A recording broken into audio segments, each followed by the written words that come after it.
I am Sasha Gusev. This is my first time at CGSI, so thanks everybody for having me and giving me the opportunity to give this tutorial. As with the other ones, please feel free to interrupt or ask questions throughout, and I'll try to sort of break things down in a way that's accessible. I'm going to be talking about genome-wide association studies and specifically trying to make sense of genome-wide association studies as a way to understand human disease and complex traits. And so just to sort of start it at a very basic level, this is the output of a genome-wide association study or a GWAS, and the procedure is very straightforward. You collect a lot of genetic data on individuals with the disease and without the disease, or with a quantitative trait, and then you test each genetic variant, and that's what each of these dots is here for association with the phenotype. And the variants that are significantly associated are above a predefined threshold here, and if they replicate, we treat those as genetic variants that are causal for the disease. And this is sort of a study design that I think initially almost seemed too simple to work, but now over time and with very large sample sizes has produced thousands, if not hundreds of thousands of associations for nearly every complex trait that it's been applied to when there was sufficient sample size. And in fact, the challenge is now that these association studies are almost producing too many results, and what we would rather have than sort of this figure, which is a real plot from GWAS of prostate cancer, is something more like this, which is a systematic understanding of the disease, of which genes are involved in the disease, how they interact, what contexts they're relevant in, and so forth. And so, whereas initially there was sort of a challenge of just fleshing out this side of the plot, getting these associations, I think a key challenge now is in going from this side of the plot over here to an actual understanding of the disease. And one of the sort of most basic pieces of getting to that understanding is connecting variants to the genes, associated variants to the genes that they likely operate through, and then operate on the trait. And so we can break it down into this very simple structure. We have a variant, we want to know its target gene and the effect that it has on the disease. And so in particular, we can break this down even further and first just ask whether we can identify variants that influence the expression of genes in a systematic way. And this is something that was observed some time ago, is that in fact, if you take gene expression and you basically kind of run a GWAS, but on expression as your outcome, gene expression measured in the past through microarrays or now through RNA-seq, and test variants typically near the gene, in cis with the gene, for association with expression across individuals, you will find that the expression of many genes is often highly heritable. And so there's an estimate here in 2011 that the cis locus for an average gene contributed to between 37 and 24% of the variance of expression.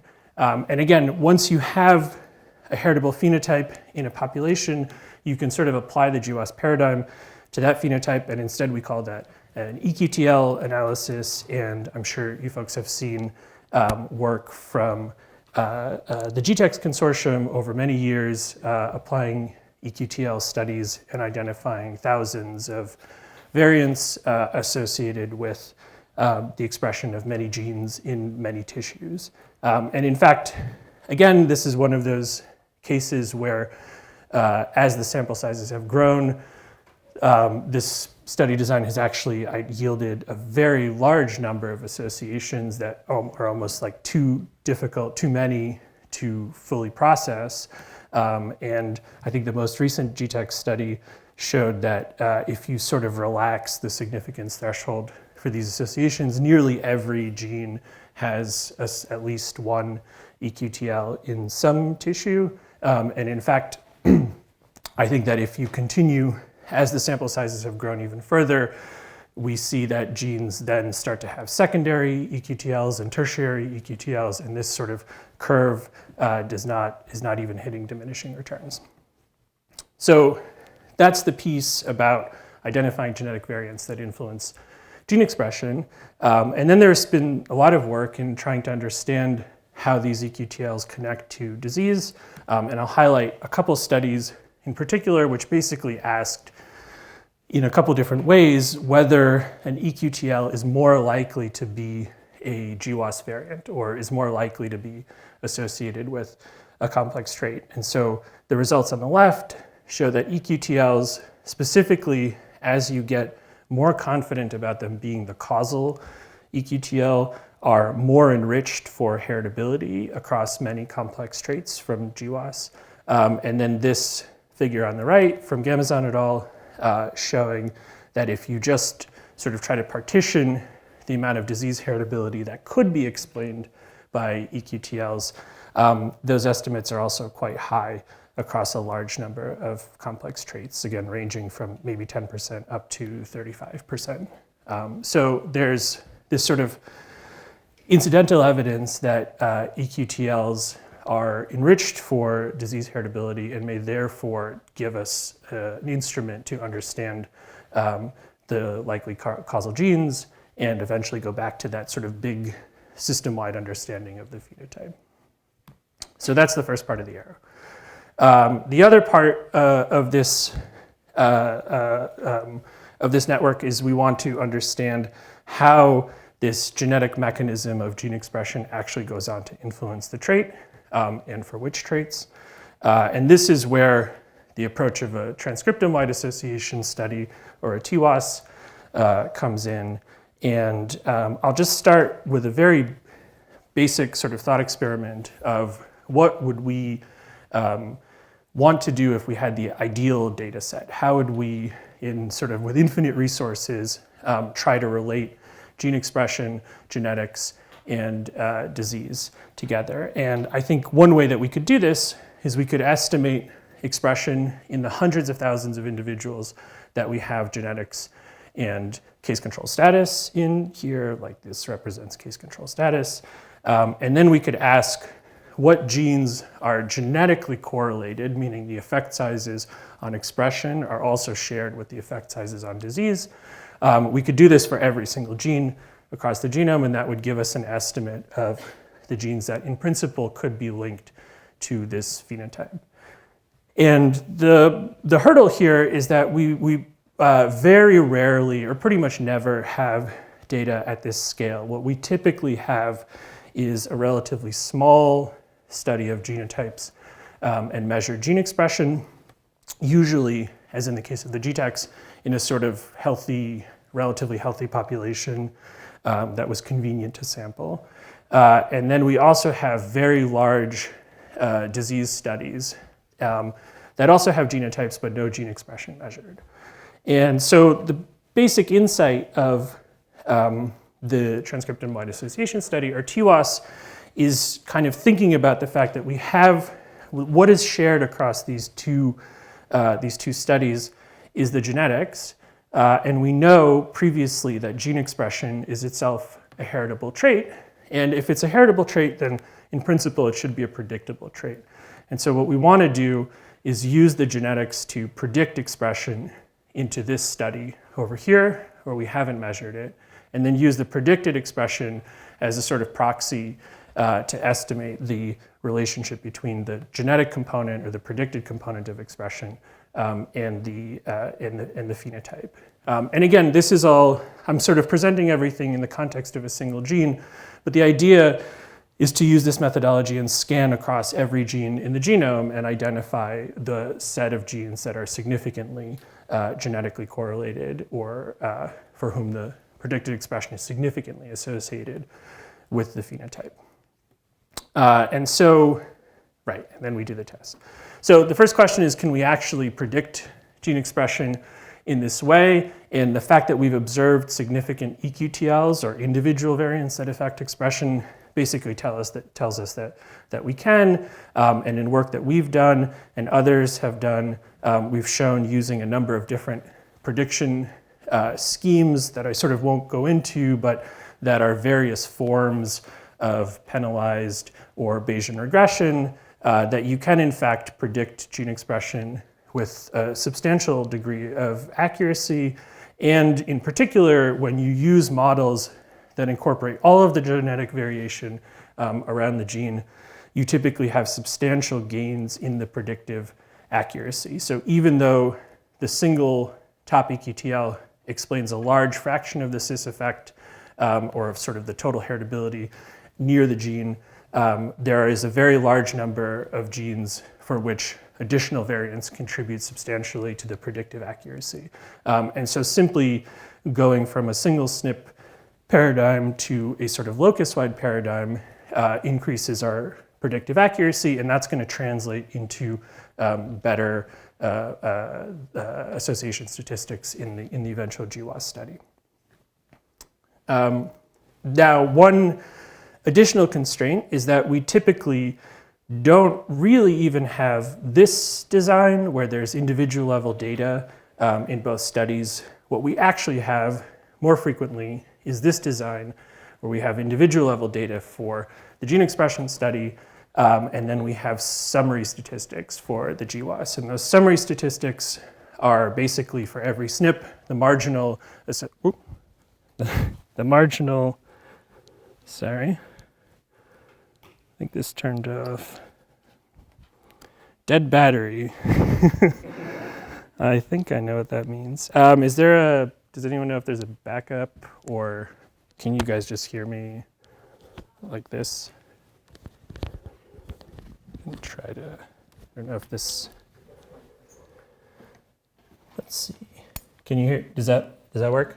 Okay, let me try to decouple which one. Oops, sorry.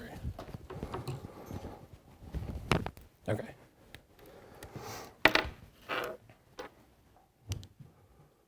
All right. I'll try to work with this, and then let me know if you can get another one for that one. Cool. Okay, so what we typically have is these summary statistics. Oh, sorry.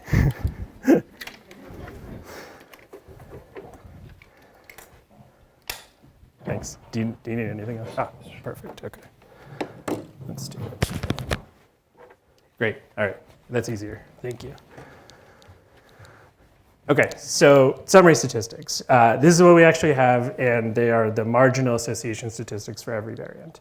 And what we want to know from this kind of data is what would the predicted gene trait association have been if we could get to the individual level data and measure it. And so this is really where the TWAS methodology comes in, again, because this is the type of data we have most of the time. And I'll just sort of sketch out how this parameter is estimated. And the basic idea is that we think about what we would want to do with individual level data, and then we kind of move terms around and try to identify pieces that can be estimated from the summary level data. And so we start with predicted expression over here. X are the genotypes that we use for the prediction. W are the weights that we've trained in the gene expression data. That gives us this term G. That's the predicted expression. And then what we want to know is the association between Y, the phenotype, and G, the predicted expression. So specifically, we want to know this orange beta TWAS. So we can kind of plug in the terms into a basic ordinary least squares regression, and then decompose these terms.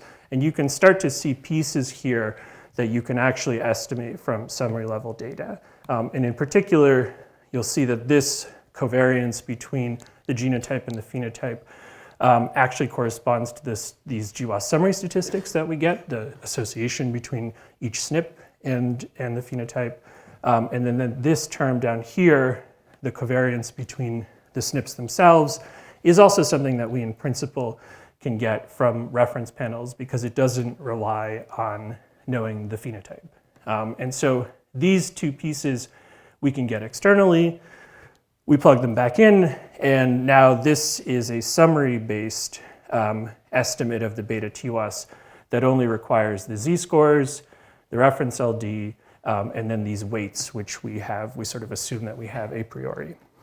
And then I won't go into the details of how we derive the variance for this statistics. It's very, very similar, and the final association statistic that we get looks like this, where again, in the numerator, you can think of this as a weighted sum of the GWAS z-scores. It's weighted by the predictors of expression, and then in the denominator, we have essentially the variance of that predicted expression that accounts for the correlation across these SNPs. So SNPs that are correlated are going to add to the variance, and SNPs that are independent are not. So this is basically the score, and I think this is also kind of a useful framework to think about how you can go from individual level data to estimates of quantities we're interested in with summary level data. When we apply this technique to summary-based data and individual-based data, it works really well. Correlation is nearly perfect. And again, we didn't really make any assumptions going through that previous derivation, except for the fact that the LD is well matched to the target population. And also there's sort of a hidden assumption that the effect sizes can't be so enormous that we need to account for changes in the environmental variance. And those assumptions are very easily satisfied in most studies. So now thinking about when does this approach actually lead to associations, we ran some simulations where we considered 3 different study designs under the model where there is a causal gene and we've observed the predictors of that causal gene. So you could imagine in that scenario just running your standard GWAS to try to identify the association. You could imagine testing only the top SNP, the top EQTL that's associated with expression, or you can imagine running a full TWAS test. And when we do that, we see that in this scenario, because we're testing fewer features, we're only testing each gene instead of each SNP, then the power of the TWAS or the EQTL only approach is higher than the GWAS approach. So this is one case where not only are we getting a parameter that we're interested in on its own, we also have some increase in power because the multiple testing burden is effectively lower. Furthermore, if we expand the model and say additionally consider genes with multiple causal variants, where now the TWAS approach of applying a penalized model to the entire locus is giving us more signals, more predictive accuracy than the top EQTL. We see that the power of these single SNP approaches drops, but the power of the TWAS locus-wide approach remains effectively the same. And so again, this is another scenario where when we have many causal variants for expression that all lead to disease, then we can substantially boost power. And where the truth is sort of in between, or maybe a little bit off the page. There's going to be some loci where we don't have the measured expression at all. So these expression-based approaches will just fail. There's going to be some loci where there's only a single variant for the gene, and we'll be up here. And there's going to be some loci where there are many causal variants for the gene, and the TWAS will then maximize power relative to other approaches.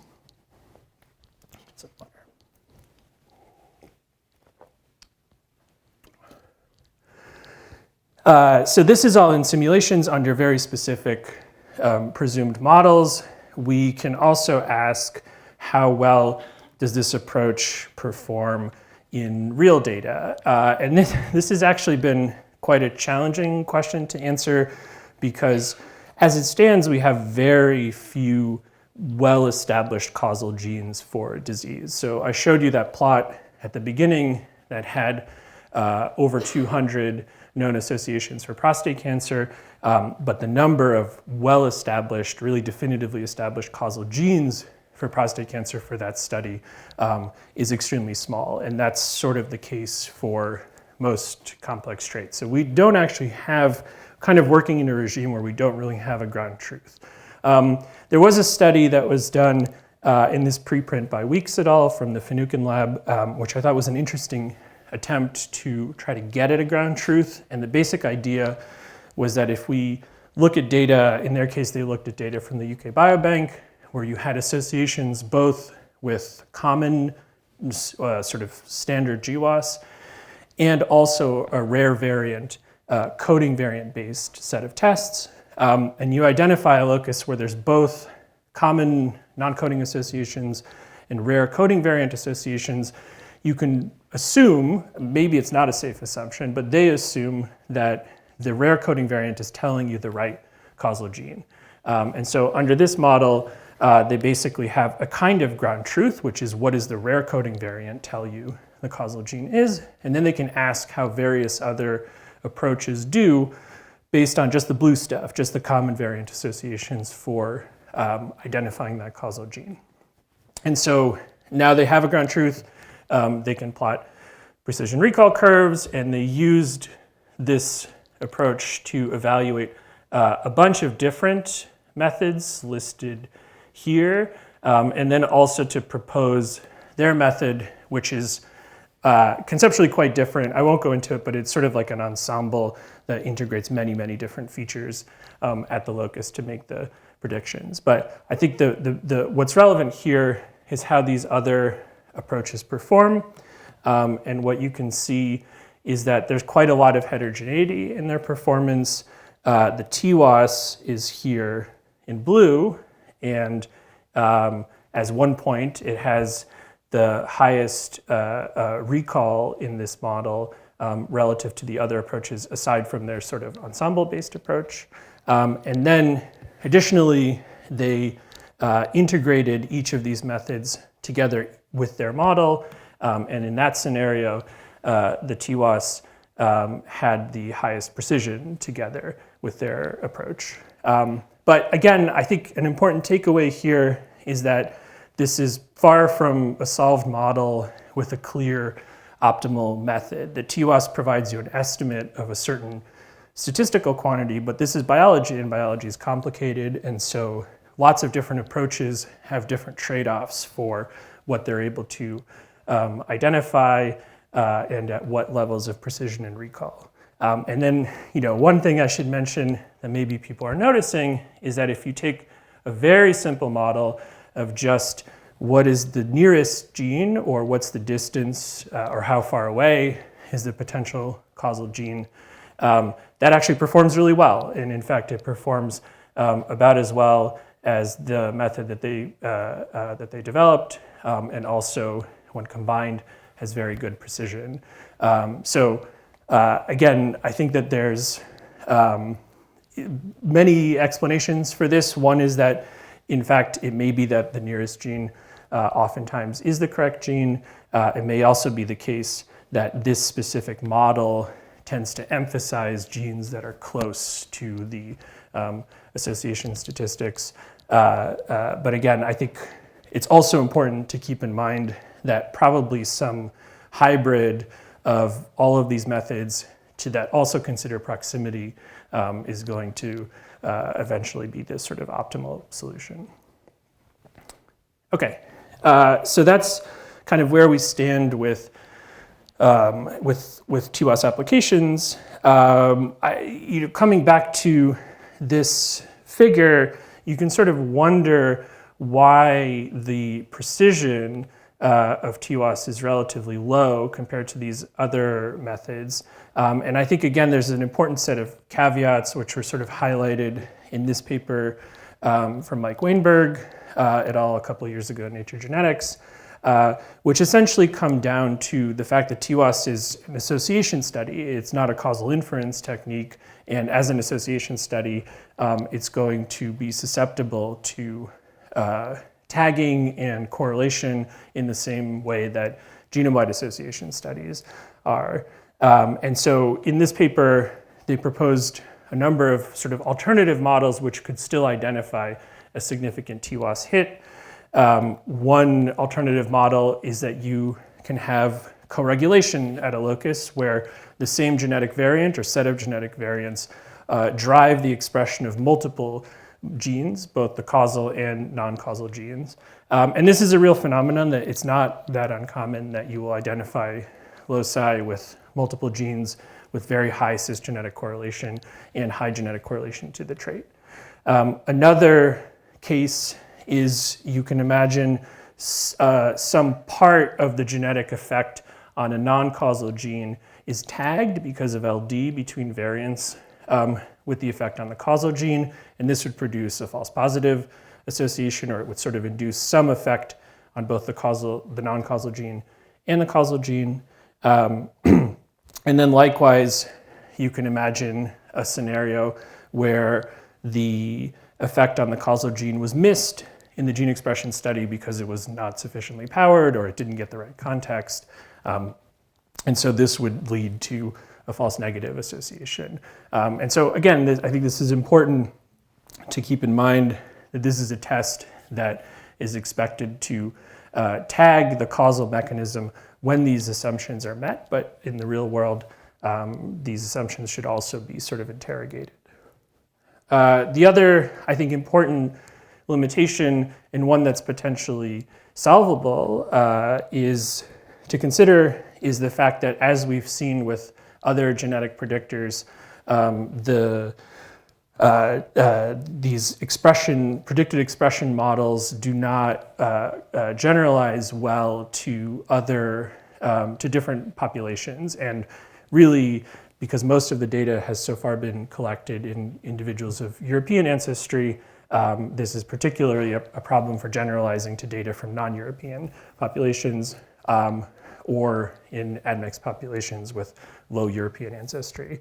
And so this paper showed models that were trained in European individuals that had high accuracy, predicted into held out European ancestry individuals, and had significant drops in accuracy when predicting into individuals of African ancestry.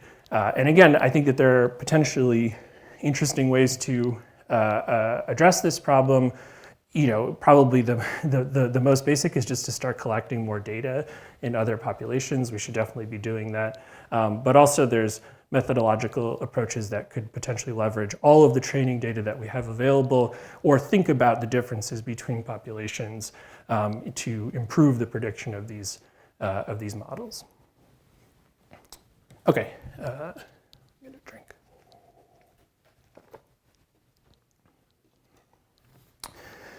So I also wanted to talk a little bit about methods.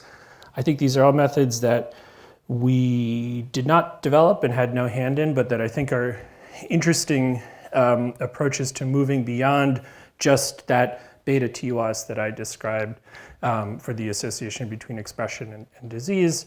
And I'll sort of walk through them briefly, to give you guys a flavor of methodologically what else can be done in this space.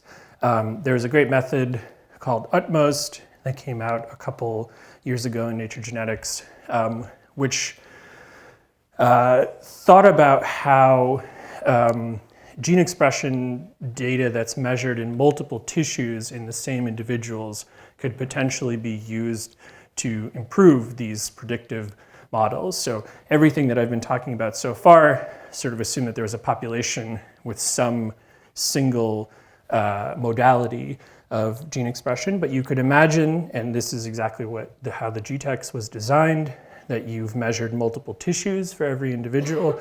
This Y is now a matrix instead of a vector for a given gene. And then the approach that Utmost proposes is to actually try to learn the expression for each tissue together with all of the other tissues observed. And so, again, you see some similarities here. These B's, what they're learning are sort of the W's that I talked about earlier, now are being learned for all tissues at once.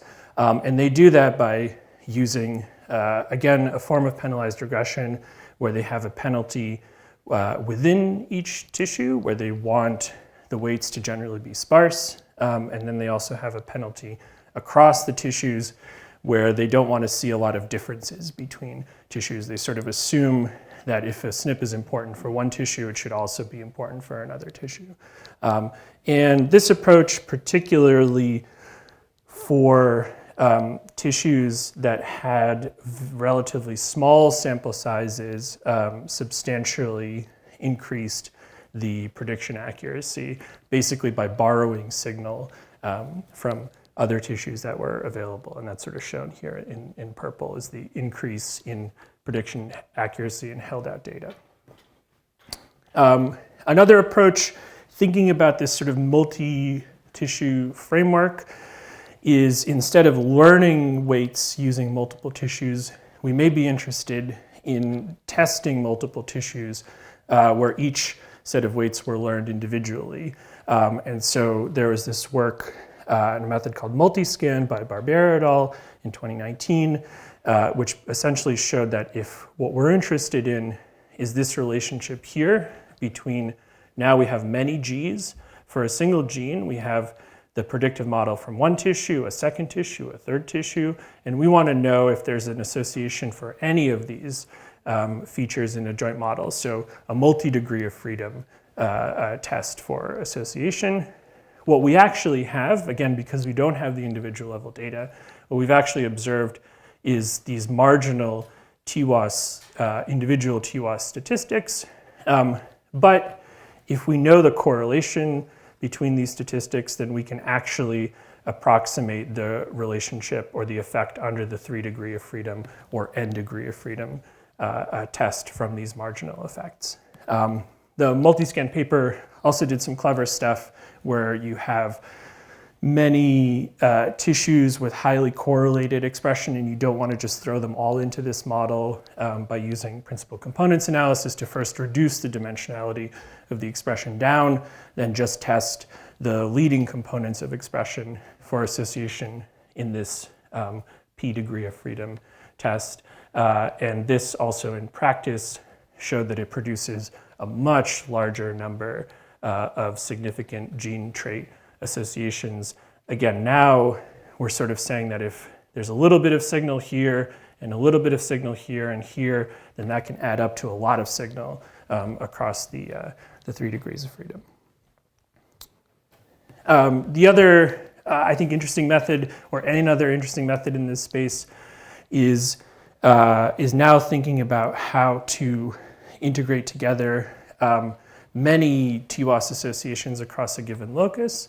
And so you have probably seen methods for GWAS fine mapping that try to identify the set of causal variants or variants that contain the causal variant with some predefined probability. The same kind of methodology or the same sort of concept can be applied to TWAS statistics. And so instead, this work of Mancuso et al. In 2019 reformulated this problem in terms of having multiple TWAS associations at a single locus and then fine mapping these down to the set of likely causal genes. And this is actually sort of starting to address some of the caveats that I outlined earlier when you have co-regulation of multiple genes or you have some tagging across multiple genes. This is now an approach to put probabilities on which genes out of many are likely to be causal, whereas which are likely to just be tags, and to sort of estimate posterior probabilities of causality for a given gene. So just in the last couple of minutes, I wanted to mention a bit about what else can be done with this framework. And so everything so far that I've been talking about has involved gene expression or transcription, but really the idea is that any molecular trait that is heritable and that can be predicted from data that we've measured is amenable to this sort of approach and this way of integrating with GWAS. And in particular, we can go back to this model, which maybe we've solved now in some sense, and sort of we can observe that this is also an oversimplification in that most of the time for non-coding variants, what we expect is that there's some regulatory element that sits in between the variant and the expressed gene that maybe, is the modifier or is the mediator of this gene expression. So really, there's probably an enhancer or a transcription factor or a combination of those features through which this SNP has an effect on the expression of the gene, which then goes on to have an effect on the trait.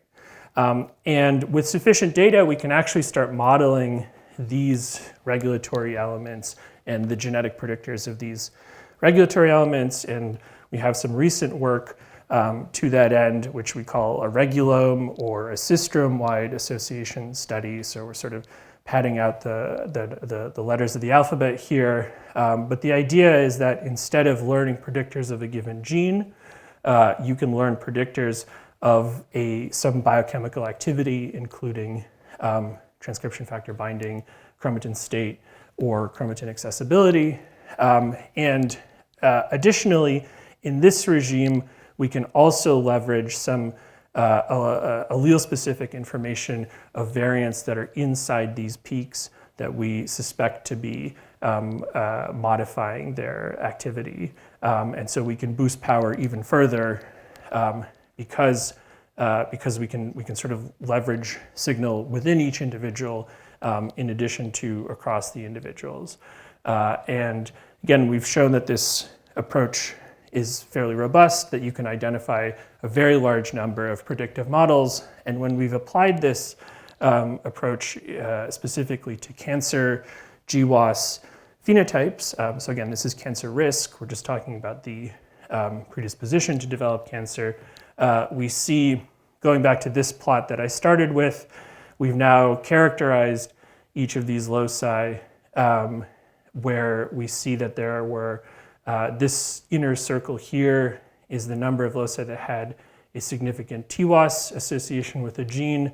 But then actually when we incorporate these epigenetic features, we see a much larger number of loci that additionally have associations through chromatin accessibility. In this case, many of which did not actually exhibit a direct transcriptomic association. And so this is actually sort of interesting and somewhat mysterious in that we're able to identify loci where there seems to be a genetic regulatory effect that we don't see have a downstream cascade on expression.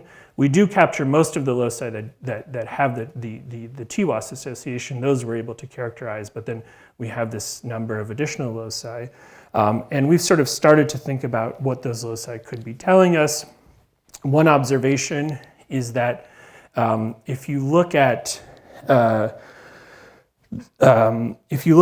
sort of distribution of evolutionary constraint across the genome, you will see that as in regions with higher evolutionary constraint, we see fewer TWAS models that can be built, probably because selection is making it more difficult to detect or is decreasing the observed effect on expression, making it harder to pick up the eQTLs.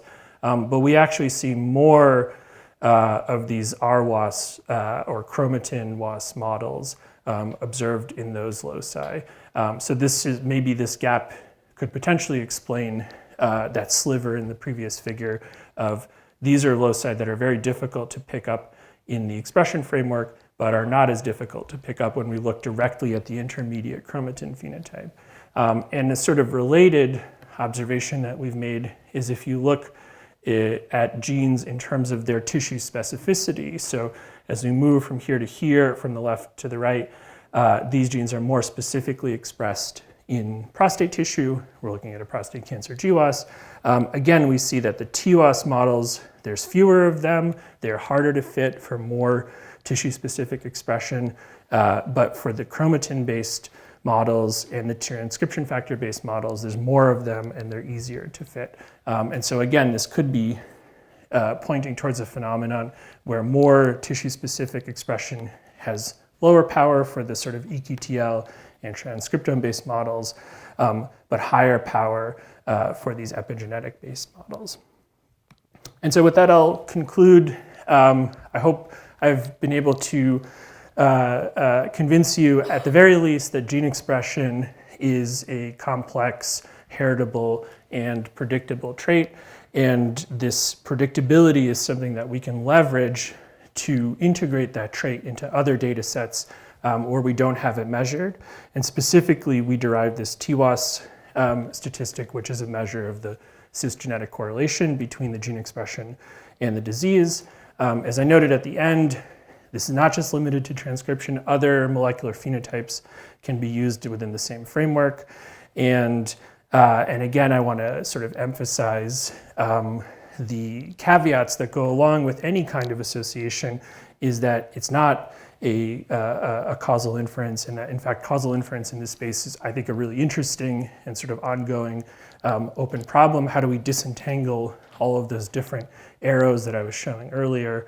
And then also just to remind you that all of the prediction here has been within the cis locus of the gene. That's where we have power at the current sample size, but there's the whole world of trans effects, which we haven't we've sort of just barely scratched the surface in understanding. And so that's something that I think as studies get larger and as we have more experimental data, we'll also be able to fold into this framework. And so with that, I'll take your questions. Thanks.